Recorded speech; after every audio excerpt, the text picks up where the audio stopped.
Hello everyone नमस्ते food and beverage नेपालमा यहाँलाई स्वागत छ।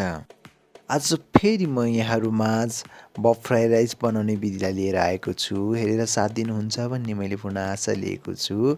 ल हामी सुरु गर्छौँ है त अब बफ फ्राई राइस बनाउन। यहाँ हामीले स्टिम गरेको राइसलाई लिएका छौँ। त्यसै गरी बोइल गरेर काटिएको मसिनो बफलाई लिएका छौँ। त्यसरी हाफ बोइल गरिएको सिमी लिएका छौँ, गाजर लिएका छौँ, त्यसै गरी काउली लिएका छौँ, साथमा हामीले मटर मसला लिएका छौँ। त्यसै गरी हामीले यहाँ टेस्टिङ पाउडर लिएका छौँ, अजिनामोटो, त्यसै गरी ब्ल्याक पेपरलाई लिएका छौँ र साथमा नुनलाई लिएका छौँ भने मसिनो चप गरिएको लसुनलाई पनि लिएका छौँ।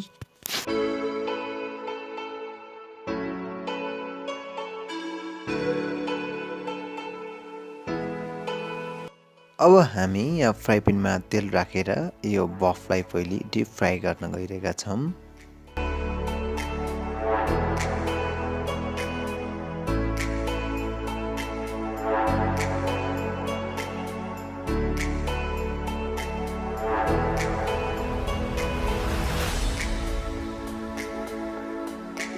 बफ फ्राई भइसकेपछि यसलाई निकालेर तार्छौँ र फेरि फ्राई प्यानमा थोरै तेल राखेर हामी यसलाई हिट गर्छौँ र तेल हिट भइसकेपछि हामी मसिनो गरी चप गरेको लसुनलाई राखेर ब्राउन नहुन्जेलसम्म एकछिन चलाउँछौँ।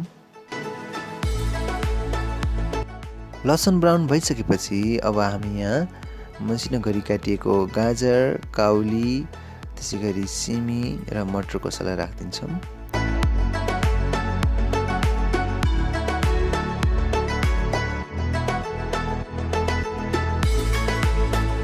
र हामीले अघि फ्राई गरेको बफलाई पनि सँगै राखिदिन्छौँ। यति सबै कुरा राखिसकेपछि हामी यसलाई एकचोटि राम्रोसँग चलाइदिन्छौँ।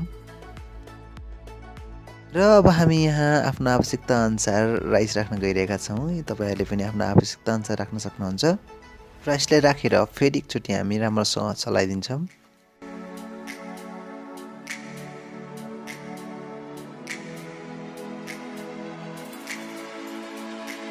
र अब हामी यहाँ नुन राख्न गइरहेका छौँ। नुन तपाईँको आफ्नो टेस्ट अनुसार राख्न सक्नुहुन्छ। त्यसै गरी यहाँ हामी थोरै ब्ल्याक पेपर राख्छौँ र साथै हामी यसमा थोरै टेस्टिङ पाउडर पनि राख्छौँ। टेस्टिङ पाउडर चाहिँ राइसमा अलिक कम राख्नु होला। यति राखेर फेरि एकचोटि हामी यसलाई चलाइदिन्छौँ।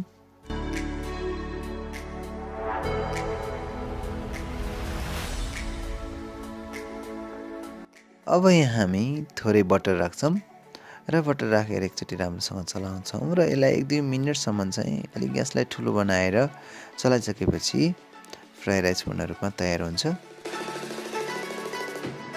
हजुरहरूले यहाँ देखिरहनु भएको छ हामीले फ्राई राइस तयार गरिरहेका छौँ र यदि हाम्रो विधिलाई तपाईँले अपनाउनुहुन्छ भने तपाईँले पनि राम्रो फ्राई राइस बनाउन सक्नुहुन्छ भन्ने मैले आशा लिएको छु। र तपाईँलाई हाम्रो भिडियो कस्तो लाग्छ कमेन्ट गर्न नभुल्नुहोला। साथै हाम्रो च्यानललाई सब्स्क्राइब गरेर साथ दिनुहोला। हामी नयाँ नयाँ भिडियोहरू यहाँहरूलाई लिएर आइराख्नेछौँ। हस्, धन्यवाद।